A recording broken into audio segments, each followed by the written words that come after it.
வணக்கம் நேர்களே. உலக அளவுல ஸ்டாக் மார்க்கெட்டுடைய மார்க்கெட் கேப்பிடலைசேஷன்ல 5வது இடத்துல இருந்த இந்தியா, இப்போ பின்னுக்கு தள்ளப்பட்டிருக்கு. 6, 7 எல்லாம் வந்து இப்ப 7வது இடத்துக்கு மார்க்கெட் கேப்பிடலைசேஷன் அப்படிங்கிறது குறைஞ்சிருக்கு. அப்படி இருக்கக்கூடிய சிச்சுவேஷன்ல, இப்ப மார்க்கெட்ல இன்வெஸ்ட் பண்றதோ, இல்ல கோல்ட்ல இன்வெஸ்ட் பண்றதோ என்ன பண்ணணும்? ஆனந்த் சார்ட்ட கேட்டு தெரிஞ்சுக்கலாம் வாங்க. வணக்கம் சார். வணக்கம். சார், இப்போ இந்த மார்க்கெட் கேப்பிடலைசேஷன பொறுத்தவரைக்கும், இந்தியா 7வது இடத்துக்கு தள்ளப்பட்டிருக்கு. ஸ்டாக் மார்க்கெட்ட பொறுத்தவரைக்கும். ஸோ இது என்ன செய்தி சொல்லுது? இதிலிருந்து நம்ம என்ன புரிஞ்சுக்கணும்? இது 3 வருஷமா அப்படிதான் இருக்கு. நீங்க மியூச்சுவல் ஃபண்ட்ல போட்டிருந்தீங்கன்னா, 3 வருஷமா உங்களுக்கு ஆக்சுவலா எந்த ரிட்டர்னும் கிடையாது. இது ஏன்னா உங்களோட பங்குச்சந்தையோட மதிப்பு ஏறியிருக்கே தவிர, அன்னாண்டு கம்பெனியோட லாபம் அவ்வளோ தூரம் ஏறல.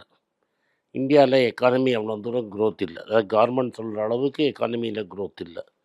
இத இந்த சர்க்கார் கொண்டு முன்னாடி இருந்த நிதி ஆலோசகராக இருந்த அரவிந்த் சுப்பிரமணியம், ஜார்ஜ் ஃபெல்ட்மன் இவங்கள்லாம் ரொம்ப நாளா சொல்லிட்டு இருக்கிறாங்க. போன 2 வருஷமா வெளிநாட்டு முதலீட்டாளர்கள் பணத்தை வெளில எடுத்துட்டு போயிட்டே இருக்கிறாங்க. போன வருஷம் மட்டும் 2,55,000 கோடி பணம் வெளில எடுத்துட்டு போயிட்டாங்க. முதல் 5 மாசத்துல 2,60,000 போன வருஷத்தோட ஜாஸ்தி எடுத்துட்டு போயிட்டாங்க. ஸோ 2 வருஷத்துல பார்த்தீங்கன்னா 5,00,000 கோடிக்கு மேல பணத்தை வெளில எடுத்துட்டு போயிருக்கிறாங்க. அத நம்மளால தாக்கு பிடிக்க முடியாம இருக்கிறதுனால பங்குச்சந்தை வீழ்ச்சியில இருக்கு. சார், சின்ன சின்ன நாடுகள், இப்ப அது சின்ன சின்ன நாடுகள் அப்படின்னு நம்ம சொன்னா கூட, டெக்னாலஜில அவங்க வேற எங்கேயோ இருக்காங்க. தாய்வான், சவுத் கொரியா தாய்வான் உலகம் ஃபுல்லா சிப் சப்ளை பண்றவங்க. இன்னைக்கு ஏஐ இண்டஸ்ட்ரி, செமிகண்டக்டர், மெமரி எல்லாமே அந்த தைவான் தான் main area. So Taiwan chip technology ஹையஸ்ட்டா இருக்கிறதுனால, தாய்வான் நம்மளோட முன்னாடி போயிட்டாங்க. சவுத் கொரியால 2 பெரிய கம்பெனி, 3, 4 பெரிய கம்பெனி இருக்கு.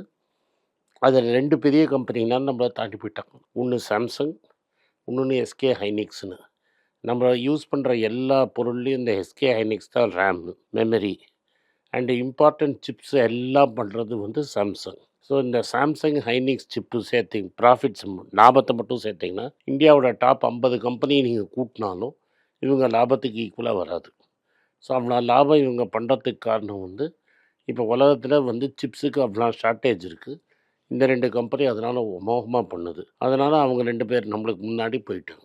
சார், நீங்க சொல்றீங்க இப்போ ரூபாய் மதிப்பு விழுந்துகிட்டே இருக்கு. அதே மாதிரி டாலர் வந்து வெளிய போயிட்டே இருக்கு. இதெல்லாம் சரி பண்றதுக்கு தான் இந்த அவசர சட்டம், இந்த வரி விலக்கு இந்த மாதிரியான விஷயங்கள்லாம் அரசு கொண்டு வராங்க அப்படின்னு நம்ம இல்லை இல்லை புரிஞ்சுக்கலாமா? இல்லை இல்லை அவங்க கொண்டு வந்தது இந்தியாவில் கவர்மெண்ட் பாண்டில், இந்த அரசாங்க கடன் பத்திரத்தில் வெளிநாட்டு முதலீட்டாளர்கள் பணம் போடாமல் இருந்தாங்க. இப்போ என்ன சொல்லியிருக்கிறாங்க, இந்தியனாக இருந்தால் டேக்ஸ் கட்டணும், வெளிநாட்டுக்காரராக பாஸ்போர்ட் வேறையாக இருந்தால் அவங்க இந்தியன் கவர்மெண்ட் பாண்டு வாங்கினா டேக்ஸ் கிடையாதுன்னு சொல்லியிருக்காங்க. சார், இது வந்து வெளிநாட்டு முதலீட்ட உள்ள கொண்டு வர்றதுக்கும், அதுக்கு இதுக்கும் அப்ப எந்த தொடர்பும் இல்லையா? பாண்டில் கொண்டு வரதுக்காக, பங்குச்சந்தையில் வரமாட்டாங்க, பாண்டில் வரத்துக்காக இவங்க பண்ணியிருக்கிறாங்க.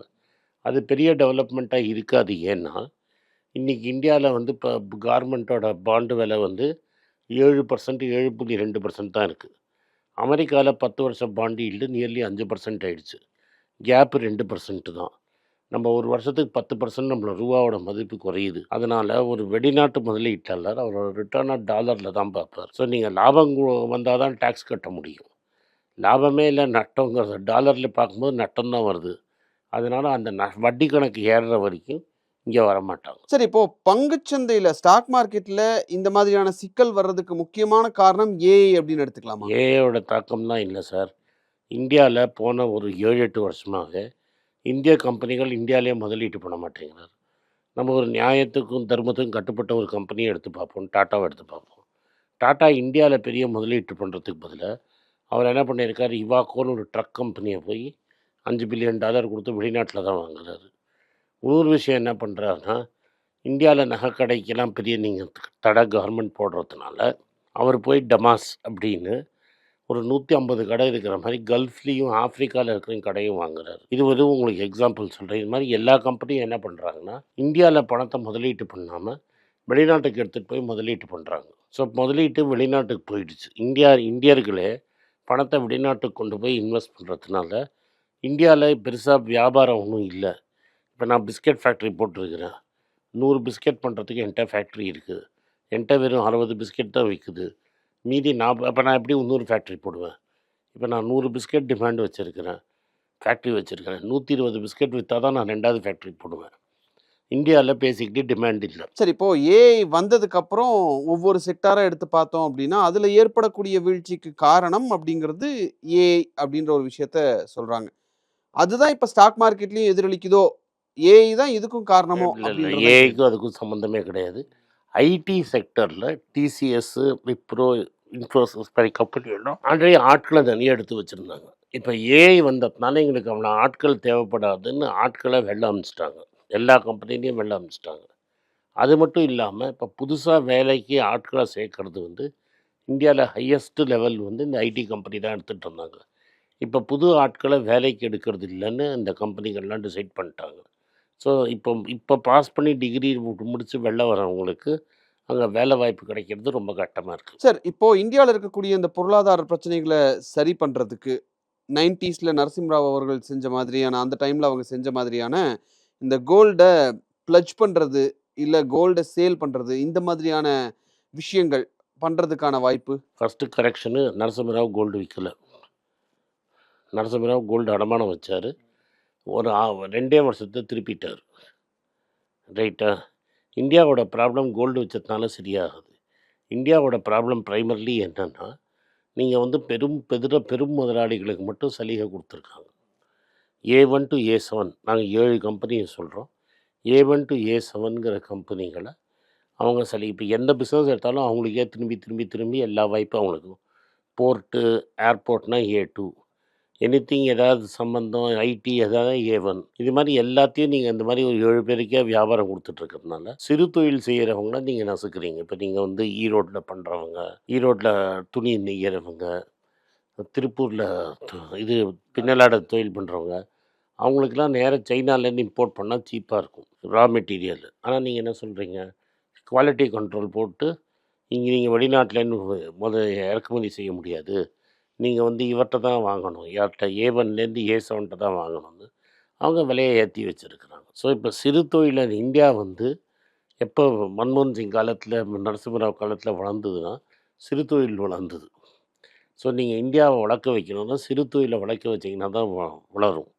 நீங்கள் எல்லா சலுகையும் பெரிய ஆளுக்கே கொடுத்தீங்கன்னா உங்களுக்கு சரியாக வராது. நான் ஒரு சின்னதாக இப்போ லேட்டஸ்ட்டாக எல்லாருக்கும் புரிகிற மாதிரி எக்ஸாம்பிள் சொன்னேன். உங்கள் வீட்டை நீங்கள் சின்ன வயசுக்கு பால் வாங்கியிருப்பாங்கள்ல, ஆவினில் கவர் வந்திருக்கும். அந்த கவரை சேர்த்து வச்சுருப்பீங்க. மாத கடைசியில் அந்த கவரை யார்கிட்டயாவது ஒருத்தர்கிட்ட வந்து பால் கவர் ஒருத்தர் வாங்கிட்டு போவார். அவர் என்ன பண்ணுவாருன்னு நினைக்கிறீங்க? அந்த பால் கவர் எடுத்து அந்த பால் கவரை உருக்கி திரும்பி பிளாஸ்டிக் பண்ணி பிளாஸ்டிக் சேர் அது மாதிரி ரெடி பண்ணுவார். இது வந்து ரிலையன்ஸும் அதே பிஸ்னஸ் பண்ணுது. ரிலையன்ஸ் உலகத்திலே இருக்கிறதுலே பெரிய கம்பெனி. அது மாதிரி ஒரு பெரிய கம்பெனிக்கும் உங்கள் பால்காரனுக்கும் ஒரே லெவலில் டேக்ஸ் போட்டால் பால்காரனால பிஸ்னஸ் பண்ண முடியுமா?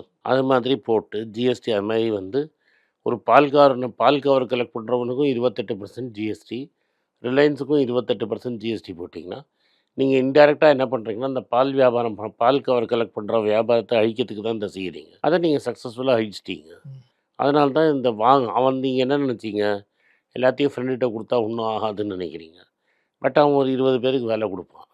அந்த 20 பேர் டீ, பிஸ்கெட்டு வெளில போய் வாங்குவான். இப்போ நான் உங்களுக்கு இன்னும் நல்லா இது ஒரு ப்ராப்ளம்மு. இன்னும் அழகாக எக்ஸ்பிளைன் பண்ணுறேன். $40 இருக்கும்போது நீங்கள் பெட்ரோல் ₹100 விற்றீங்க. இப்போ ஒரு ரேப்பிடோ ஓட்டுறான்னு வைங்க. ஒரு நாளைக்கு 5 லிட்டர் பெட்ரோல் போடுறான்னு வைங்க. இன்றைக்கும் எக்ஸ்ட்ரா ₹40 கொடுக்குறான் டேக்ஸுக்குங்கிற பேரில். அப்போ ₹200 கம்மியாக ஒரு நாளைக்கு அவன் பெட்ரோலுக்கு காசு போட்டான்னா, அந்த பணத்தை வீட்டுக்கு எடுத்துன்னு போனால் செலவு பண்ணுவான்னா, வீட்டுக்கு எடுத்துன்னு போனாலும் செலவு பண்ணி தானே ஆகணும்.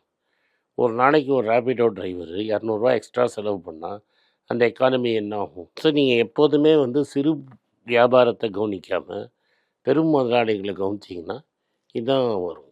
நான் இன்னொரு சொல்கிறேன். இப்போ சிலிண்டர் ஷார்ட்டேஜில் இருக்குது, கமர்ஷியல் சிலிண்டரு. நீங்கள் பெரிய பெரிய ஹோட்டலுக்கு கொடுப்பீங்களா, இல்லை சிறு தொழில் செய்கிறவங்களுக்கு கொடுப்பீங்களா? சிறு தொழில் செய்கிறவங்க கொடுத்தீங்கன்னா தான் 10 பேருக்கு வேலை கிடைக்கும், 10 பேருக்கு சீப்பாக சாப்பாடு கிடைக்கும். ஆனால் இப்போ கவர்மெண்ட் என்ன ரூல் போட்டிருக்குன்னா, ஜிஎஸ்டி நம்பர் இருந்தால் தான் அவனுக்கு கொடுன்னு. இப்போ தள்ளுவண்டி ஒருத்தன் தள்ளின்னு இருக்கிறான்னா அவனுக்கு ஜிஎஸ்டி நம்பர் இருக்குமா? அவனை போய் பிளாக் மார்க்கெட்டில் ₹7,000 நீ சிலிண்டரை வாங்கினா அவன் எப்படி வியாபாரம் பண்ணுவான்? ஸோ நீங்கள் பண்ணுற தொழில் எல்லாமே 1லேருந்து 7 முதல் டாப் 10 இண்டஸ்ட்ரிக்கு மட்டும் ஃபேவர் பண்ணிவிட்டு மற்றவங்களாம் த்ராட்டில் விட்டிங்கன்னா இப்படி தான் போகும். அதை நீங்கள் சரி பண்ணுற வரைக்கும் எந்த எக்கானமியும் சரி பண்ண முடியாது. இன்னொன்று, நம்ம வட்டி விகிதம் ஏறி இருக்கணும். ஏன்னா விலைவாசி ஏறி இருக்கு. கவர்மெண்ட் என்ன சொல்லுது, விலைவாசியே ஏறலைங்கிறது. 8,08,000 கோடி 8,08,000 கோடி அந்த பணத்தை போட்டு, நம்மளால் வாயிலேயே சொல்ல முடியாத நம்பரை போட்டு, நீங்கள் கவர்மெண்ட் பாண்டை ஆர்பிஐ வாங்கி வட்டியை ஏற விடாமல் பண்ணியிருக்கிறீங்க. அப்போனா எப்படி வெளிநாட்டு முதலீட்டாளர் கொண்டு வரும் பணத்தை? ஸோ அதே மாதிரி மியூச்சுவல் ஃபண்ட்ஸ் ஐஐன்னு வந்து தோனி, டெண்டுல்கர் மாதிரி ஆளை வச்சு அட்வர்டைஸ்மெண்ட் போட்டு மக்கள்கிட்டேருந்து காசு வாங்கி வெளிநாட்டுக்கான பணத்தை எடுத்துன்னு போகிறச்ச, இந்த ஆக்டிவ் மியூச்சுவல் ஃபண்ட்லேருந்து போட்டு அந்த காசை வாங்கி மக்களுக்கு நஷ்டப்படுத்துறீங்க. 3 வருஷமாக வந்து இப்போ ஆக்டிவ் மியூச்சுவல் ஃபண்டில் லாஸ். 2023லேருந்து போட்டிருந்தீங்கன்னா உங்களுக்கு பெரிய லாபம் கிடையாது. அம்மையார் 2 வருஷத்துக்கு முன்னாடி சொன்னாங்க பார்லிமெண்ட்டில், நினைவுபடுத்த வேண்டியது என் கடமை.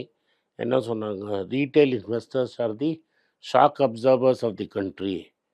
இப்போ ஷாக் அப்சர்வர் என்னாச்சு, கைண்டு போயிடுச்சா?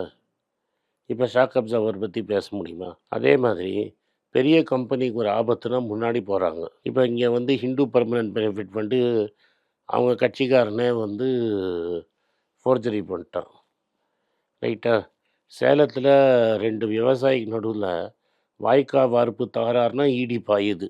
கரெக்டாக? ஈடி பாஞ்சுதா? இங்கே வந்து இவ்வளோ கோடிக்கணக்கில் பணம் காணும். ஏன்னா ஆர்பிஐ என்ன பண்ணுது? அப்போ அதில் பணம் போட்டவங்க கதிலாம் என்ன ஆகும்? சார், கொஞ்ச நாளைக்கு முன்னாடி பிரதமர் மோடி வந்து அடுத்த 1 வருஷத்துக்கு கோல்டை வாங்காதீங்க அப்படின்னு சொல்லியிருந்தாரு. இந்த மாதிரி தொடர்ச்சியாக ஒரு விஷயம் வந்துக்கிட்டே இருக்கக்கூடிய சுச்சுவேஷனில் சாமானிய மக்கள் இருந்து என்னதான் இப்போ புரிஞ்சுக்கிறது? சாமானியன் வந்து என்ன புரிஞ்சுக்கணும், இதெல்லாம் நாங்கள் சொல்லிட்டு இருந்தது.